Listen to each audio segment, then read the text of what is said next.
presents Wednesday Night WarJetz.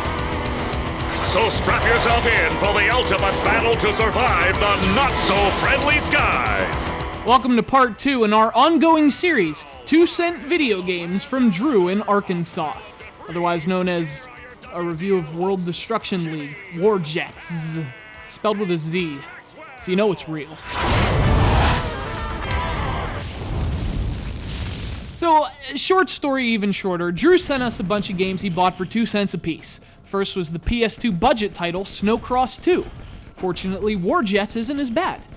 Actually, let me rephrase that. Yeah, emphasis is important here. WarJetz isn't as bad. See? Just by switching the emphasis. Changes the whole meaning, doesn't it? So WarJetz is also a sequel to the 2000 game World Destruction League, Thunder Tanks. Oddly enough, that one is tanks with an S. Not only does it do a better job with spelling, it's also a fun little tank game, especially for multiplayer.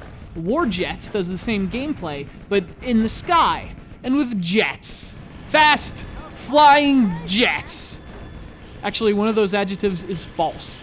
Can you guess which one? There are only 2. Anyway, WarJetz gives you an arena and an objective. Either capture the flag, grab money, or destroy things. The arenas are kind of uninteresting. But then again, so are the objectives. None of the game modes are especially thrilling, although that might have more to do with the gameplay than anything else. Now, if you've played Thunder Tanks, you'll recognize that WarJetz is pretty similar. It's basically Thunder Tanks in the air, and that's the problem. Tanks are supposed to be slow. Slow is badass when you're in a tank. Slow's kind of weird in a fighter jet.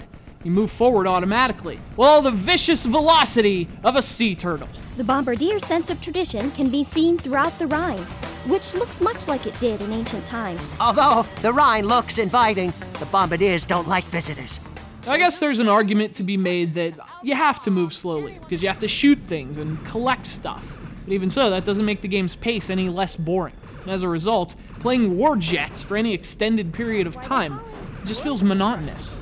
On the positive side, there are plenty of different planes to choose from. For each level, you get to choose 2 of them, which you can switch between during the mission. The catch is, if you die, different planes cost different amounts to revive. And once you spend all your money, it's game over. So it's actually pretty interesting to consider the abilities of a certain jet against its price tag.